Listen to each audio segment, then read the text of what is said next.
We've got to go here in a minute, but before we do, I do want to ask you something, and I know I mentioned backstage that I wanted to talk to you about this, and if you're okay talking about it, I wanted to ask... Another timely late show booking, James Franco sat across from Stephen Colbert on Tuesday night. Fresh off his Golden Globe win, the elder Franco brother was also recently accused on Twitter of sexual misconduct. When Colbert brought up the allegations, Franco said that he supports the Time's Up movement within Hollywood, but claimed that the accusations against him are inaccurate. Meanwhile, Colbert, who has been on the receiving end of that line before, wondered aloud how to further this discussion in a productive way. As Franco received his award Sunday night, some viewers scoffed on Twitter, indicating that it was ironic for Franco to wear a Time's Up pin despite his own past, which includes a 2014 incident in which Franco admitted to propositioning a 17-year-old via text message. Others balked at Franco's mere presence at the Globes, including Breakfast Club actress Sheedy, who worked with Franco on a play in 2014. In a since-deleted series of tweets, Sheedy obliquely accused Franco of misconduct. James Franco just won. Please never ever ask me why I left the film/TV business. Meanwhile, actress Violet Paley, tweeting from an unverified account, accused the actor of pushing my head down in a car towards your exposed penis and also, on a separate occasion, allegedly inviting her 17-year-old friend to his hotel. A photo you had already been caught doing that to a different 17-year-old. She was likely referring to the 2014 incident.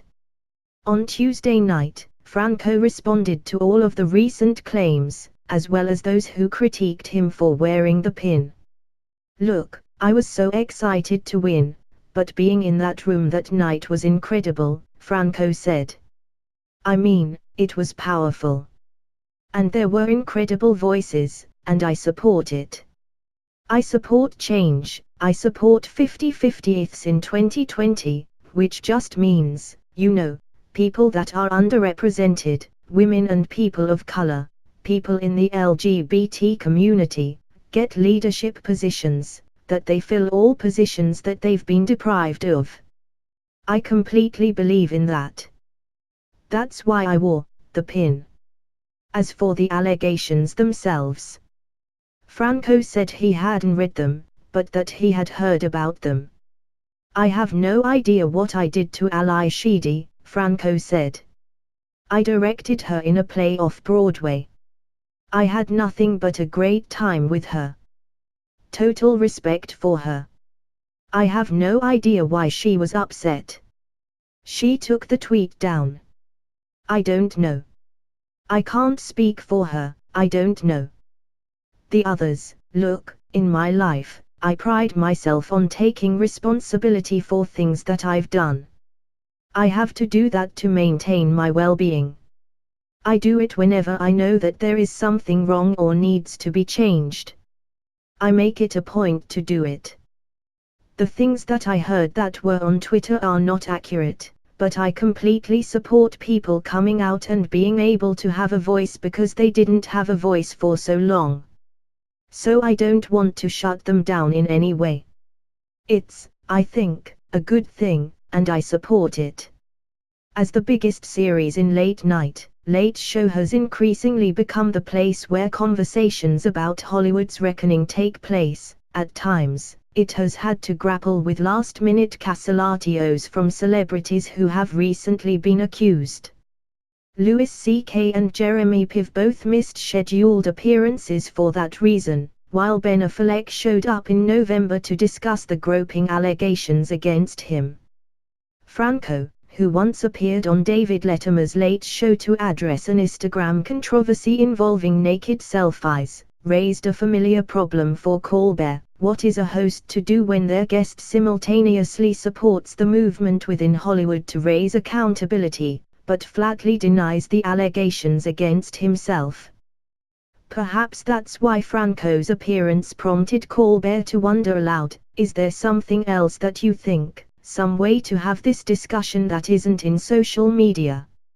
Is there some way to have this conversation that piggybacks on what's happening in social media? Because for so long, accusations were not believed. When accusations happen that, in your case, you say that this is not an accurate thing for me, do you have any idea what the answer might be to come to some sense of what the truth is so that there can be some sort of reconciliation between people who clearly have different views of things? As Franco struggled to find an answer, Colbert added, I mean, it's a big question, but I don't know how to leave or to further this discussion.